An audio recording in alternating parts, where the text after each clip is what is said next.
ஒரு ஊரில் பெரிய தோட்டம் கொண்ட ஒரு பேரரசர் இருந்தார். அந்த தோட்டம் அழகான மலர்களும் பச்சை மரங்களும் இனிய பறவைகளும் நிறைந்தது. பிள்ளைகள் தினமும் அங்கே வந்து விளையாடுவார்கள். ஆனால் அந்த பேரரசர் தனக்கே மட்டும் அந்த தோட்டம் வேண்டும் என்று நினைத்தார். அதனால் ஒரு நாள் அவர் ஒரு பெரிய சுவரை கட்டி யாரும் தோட்டத்தில் வரக்கூடாது என்று முடிவெடுத்தார்.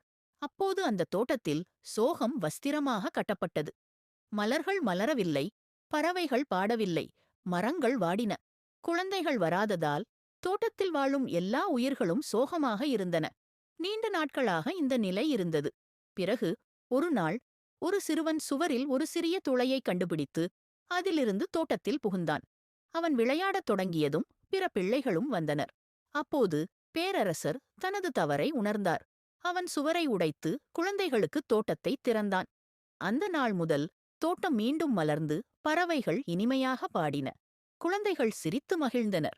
இதே மாதிரியான கதைகள் கேட்க சேனலை சப்ஸ்கிரைப் செய்யுங்கள்.